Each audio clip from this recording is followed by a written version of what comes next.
आज की कहानी तरबूज चोर। एक बार शेख चिल्ली को नींद नहीं आई। फातिमा बीबी ने उस शाम शेख की अम्मी को एक तरबूज दिया था जो वो इत्तेफाक से घर लाना भूल गई। बस शेख उसी तरबूज के बारे में ही सोचता रहा।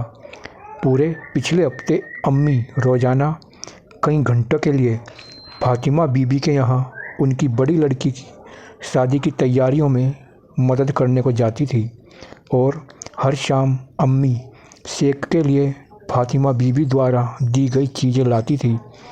पहले दिन वो रसीले गुलाब जामुन लाई थी, उसके बाद में खीर और फिर केले। आज अम्मी को एक बड़ा तरबूज मिला था। शेख के मुंह में तरबूज के बारे में सिर्फ सोचकर ही पानी आने लगा। अम्मी को तरबूज का वज़न बहुत भारी लगा, इसीलिए वो उसे फातिमा बीबी के घर आंगन में ही छोड़ आई। शेख सुबह जाकर तरबूज को ला सकता था, परंतु वो तो तरबूज अभी खाना चाहता था, अभी तुरंत। उसका भूखा पेट उसे आदेश दे रहा था। शेख उठा। अम्मी अभी गहरी नींद में सोई थी। उसने चुपचाप रात के अंधेरे में गांव की सुनसान गलियों में फातिमा बीबी के घर की ओर चलना शुरू किया। जैसे ही वो आंगन की चार दीवारी से कूदा, उसे सामने अपना तरबूज पड़ा हुआ दिखाई दिया। तरबूज कोयले के एक ढेर के ऊपर पड़ा हुआ था। वो बस तरबूज को उठाकर चलने ही वाला था कि उसे घर के अंदर से आती कुछ आवाज़ सुनाई पड़ी। वहाँ कौन हो सकता है? घर तो खाली था।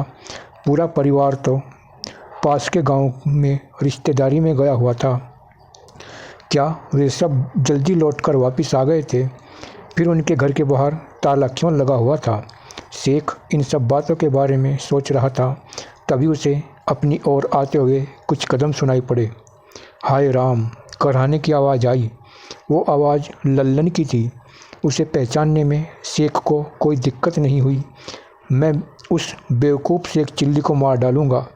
उसकी वजह से ही मेरे पिता ने मुझे इतनी बुरी तरह मारा है कि मेरी हड्डी हड्डी दुख रही है, और अब खिड़की से घुसते हुए टूटे हुए कांच से मेरा हाथ कट गया है।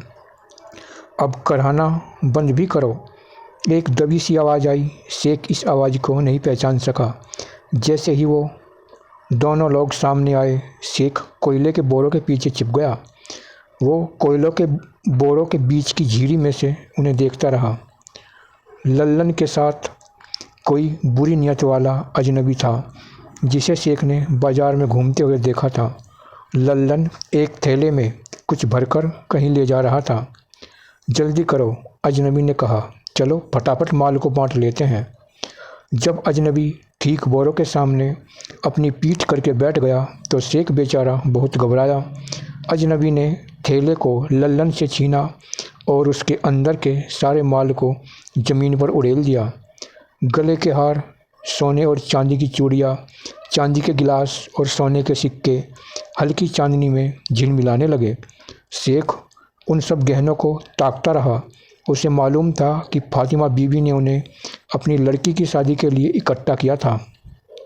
अम्मी ने शेख को उनमें से हर एक के बारे में बताया था, और अब यह दोनों लोग उन गहनों को चुरा रहे थे। तुमने आधे से ज़्यादा हिस्सा ले लिया है, लल्लन ने कमज़ोर आवाज़ में अपना विरोध दर्शाया।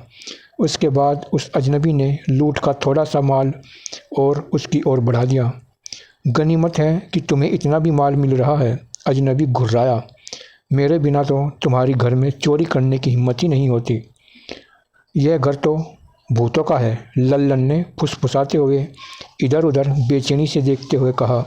कुछ लोग अब भी इस घर को भूतों का मानते हैं, तो चलो इससे पहले कि भूत हमें पकड़े, हम यहाँ से भाग लेते हैं।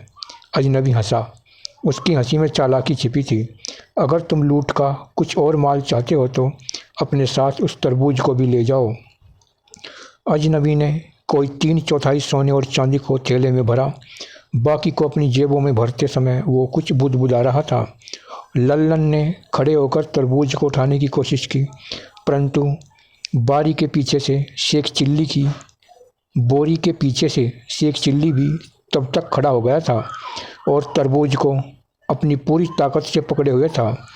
जैसे ही शेख की उंगलियां लल्लन की उंगली से टकराई, वैसे ही लल्लन को अपनी ज़िंदगी का सबसे बड़ा धक्का लगा। वह बोला भूत, और बुदबुदाया कि भूत भूत। शेख बोरों से टिककर तरबूज को कसकर पकड़े रहा। कोयले के 2 बोरे अचानक लुढ़के और लल्लन और उस अजनबी के ऊपर आकर गिरे। अब लल्लन ने सारी सावधानी को ताक पर रख दिया और ज़ोर से चिल्लाया कि भूत भूत। डरा हुआ शेख चिल्ली भी ज़ोर से चिल्लाया कि भूत भूत, 4 भूत। इससे पहले कि दोनों चोर भाग पाते, भीड़ जमा हो गई। कोयले की धूल में वह सन गए थे और दोनों चोरों को फिर पकड़कर कोतवाली में ले जाया गया।